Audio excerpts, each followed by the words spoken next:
The second reading is from John's first letter. In this reading, John states, "Beloved, we are God's children now."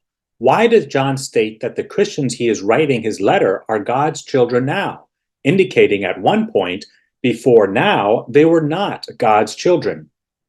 As Brant Petrie explains, this is because John is making a distinction between what we are by creation and what we are in Jesus Christ.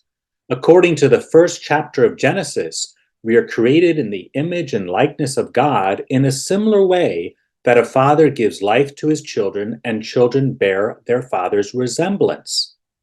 Due to sin, our likeness to God was damaged, but not completely lost.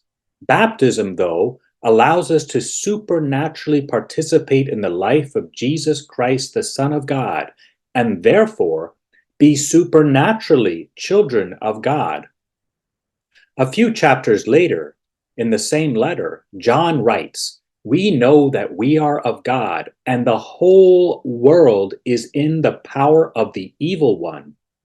With these words, John is describing the whole created world as under the power of the evil one. This is not how I am used to view the world. I tend to view the world as beautiful and as good. This perception is true, but is not the complete truth, since all of creation has been wounded by sin, and due to this wound is under the influence of the evil one.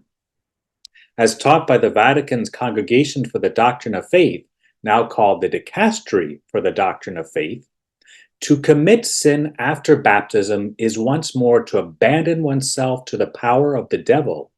This is in fact the early and universal belief of the Church. Turning their attention to babies who can look so sweet and adorable, the Congregation for the Doctrine of Faith states, "The celebration of the baptism of infants retains an exorcism." This in no way means that the Church considers these infants as being possessed, but she does believe that they too need all the effects of Christ's redemption.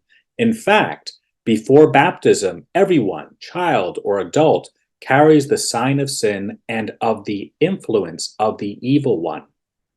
During this Easter season, may we grow in gratitude for the gift of baptism.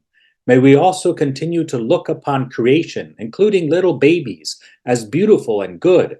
At the same time, though, may we also recognize that all of creation, including cute little babies, has been wounded by sin and is in need of a Savior, in need of a Redeemer, and that Redeemer is Jesus Christ, who out of love for us and all of creation died on the cross, rose from the dead, conquered sin and death, and the evil one, and ascended gloriously into heaven. May God bless you all.